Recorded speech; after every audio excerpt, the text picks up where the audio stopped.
Hey, Rugby Hub viewers, welcome back. Another weekend of Six Nations rugby. Gabsy, it is fantastic to see you. How are you doing?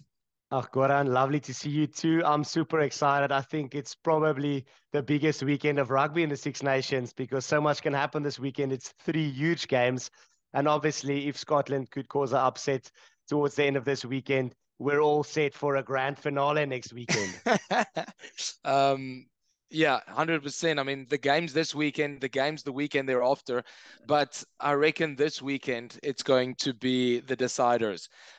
You're going to see who's going to fall out. Is it going to be France, Scotland, or Ireland in terms of Grand Slam, or rather Six Nations title sort of decider? Gabsy, the first game, um, they're Huge playing game. for something different. Wales versus Italy. They're not necessarily in contention to win the Six Nations title, but they're maybe playing for the wooden spoon. Unfortunately, Italy can make history. What do you reckon on that game? Okay, Goran, to be honest, yeah, I really hope for Italy's sake that they can pull off a W in Rome. Yeah, But yeah, I mean, on the other hand, Wales really struggling to find some form. I think Gatlin is pretty frustrated at this stage. Also, a bunch of off the field things happening. You see, once again, he's shifting things up. It's the first time that you actually see Webb starting in 6 years for Wales. So, yeah, yeah, I mean, Webb is pairing up with Williams, two boys from Osprey. They're in the 9 and 10 channel. Obviously, they're going to be pulling the strings from there. You see Reece Zammit shifting to the bench and Dyer yeah. getting a start. So I do think Dyer's Wales are been still, playing well. yeah. I mean, but at Yeah. the end of the day, I think Wales are still struggling to find a 15 that they need to put on the field. Time is Mm. ticking. The World Cup is coming closer. Um, I do think that they will actually win this weekend. I just think they're back against the walls. It's all or nothing for them. Each Yeah. player really wants to win so badly. Italy is without one of their key players.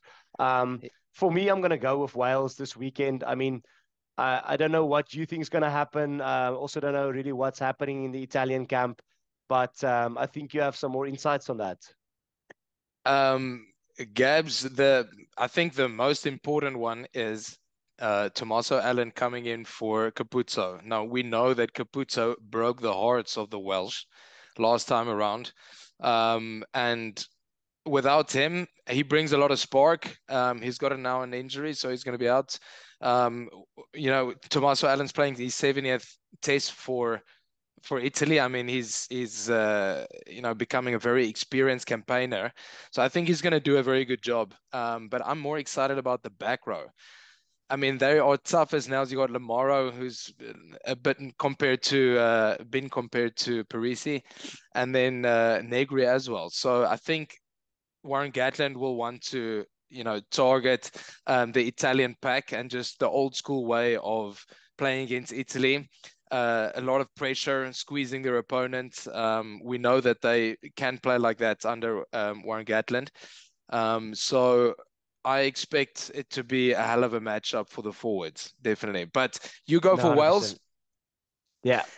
and I'm going to go with the Italians in Rome. So I All think it's going to be a right. great game.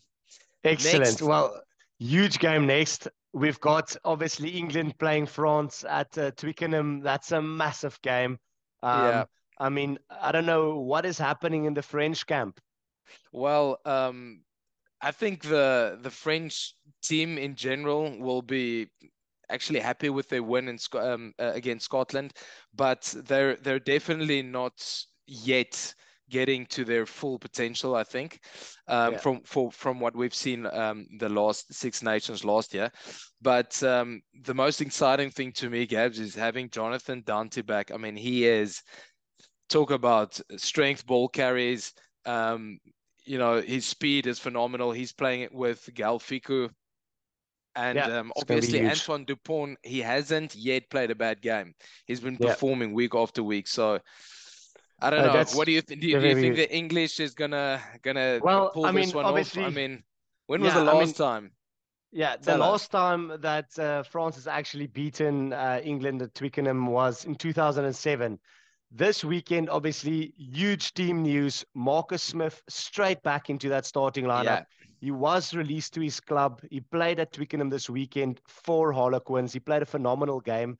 And I yeah, think, this is Steve Borthwick saying to him, Marcus, here's your chance. Show me that yeah, you're better than Farrell. Show me that I want you to be my number 10 starting in the World Cup. Show me that you are ready for it. I mean, this is his chance. It's a huge opportunity he gets. For me, the headline in the English camp is Marcus Smith. It's enough, just Marcus Smith. I mean, I yeah. think it's all or nothing for him. He's going to have to really pull the strings and show that, it's a huge game. He's going to play and he's going to have to be the general there. I mean, obviously, you do see Genji getting the captaincy there, leading from the front. Yeah. And then obviously, yeah, I mean, I do think at the end of the day, it's really going to come down to who wants it more, and also it's going to come down to what type of game is being played by Marcus Smith at the end of the day. If he's Mm. playing a good game, he gets a lot of ball from his forwards, and he gets the chance to put Ollie Lawrence into space. Um, I definitely think you can see England take this one. Obviously, France, yeah, beating Scotland, they are also, I would say, in a better space than they were a few weeks ago. So it's going to be a tough game. It's going to be a huge game. But, Yeah. history tells us they haven't succeeded at Twickenham since 2007. What do you think is going to happen, Goran? I'm excited to see Marcus Smith actually go with Ollie Lawrence.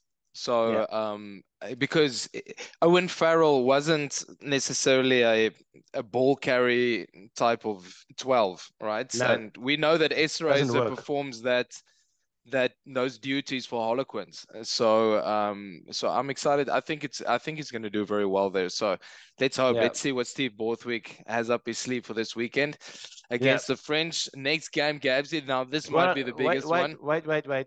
What is your prediction there? Because I'm going with England. I I'm going with said the that I'm French. I okay, think that's wasn't that okay, clear? okay. Just No, kidding. excellent. So you're going Okay, with last France. I'm game. going. Yeah. Last game, Um, obviously the game of the weekend because this Probably game is of the the biggest weekend. Yeah, one. yeah, We have at Murrayfield, you've got Scotland hosting the Irish, huge yeah. game. The We atmosphere is don't probably have going to be insane. yeah, I mean it's for me probably one of the biggest games of the championship because if Scotland can pull off an upset, then we've got a lot to play for in the last week. If Yeah. Scotland lose to Ireland, then possibly Ireland would be champions. They need to go and beat England next weekend, and a lot of other things needs to happen for them not to win. But I Mm. do think, yeah, there It's kind has of a been make or quite break. Yeah, exactly. There's also been quite a few question marks, a few players in the Irish camp that has not been 100%. So let's see what we don't know the team news yet. I mean, it will be out tomorrow. I do think that it also comes down to who's playing. I mean, I'm sure Sexton will be back, mm. but obviously there's also some question marks around Gary Ringrose, who's been huge He's for he's been Ireland. massive. Yeah, he was And massive. if he's not playing and you give Owen Bundiaki or whatever, you yeah, put him on 13. exactly. That Also, I could. mean, that could work, but I mean, my big thing is I think if he's not I playing, don't think it could Finn Russell is gonna cause chaos because Yeah, he's gonna yeah. expose that channel. He's He's gonna been in target good it so form, hard. man. He's been playing so Yeah, well for Scotland. So and yeah, he's gonna definitely keep them guessing. You can't defend like any other or uh, like you would any other player. Let me put it that way. no, definitely. Nevertheless, what's your prediction for this one? Oh, Goran, to be honest, I really want to say Scotland, but Mm, like we said, Ireland is just unplayable at the moment. And if they take the form that they have at the moment, if you even look at their club rugby, they're just so strong at the moment. I mean, if they yeah. take their form into this weekend and they have a 15 on the field with the likes of Ringrose and Sexton starting, potential seeing Jamie Gibson Park also back. I mean, Mm, I don't think that even if Scotland brings their best team, they could beat them. However, if Ireland is having an off day, maybe we see Ringrose leave the field or not featuring, and Finn Russell expose them. Might yeah. see Scotland pull it off. They've got the home advantage. So I don't know. I'm gonna I'm go with gonna the crowd. I'm gonna go with the home advantage. Yeah, I think Scotland can do it for sure. And this is a real taste of what we've always wanted to see from Scotland because they haven't won really anything since 1990 something, I guess. But Yeah. so I mean, if they want some silverware for their cabinet, this is going to be the weekend. All So right. That's a Scotland, are big you? call. Big call. I go Yeah, I mean, Scotland. You I'll go go. with the head to head to keep it fun. I'll Yeah. go with Ireland. And what's the I mean, score between us at the moment? Are we 8-all? it's 8-8. Yeah. So Can that be? Yeah. it So can be. It head can to be. head. Here we go. We we both slipped up one. Mm. Anyways, so that is huge. Please, fans, followers, please let us know what you guys think. Let us know also you think we'll start for that game of Ireland Scotland. Also, yeah, let us know what you think in general about our predictions, if you disagree, and also what we missed out on. Thank you for the continuous support. Even though last week we were really disappointed to see only 200 of you guys coming back, we were expecting at least 30K. So please come back, share with friends and family, and yeah, let us know what you think and where we can improve. Goran, thank you for your time. Yeah, Thanks, Gabsy. Great. Enjoy thank the you. weekend's rugby. Cheers.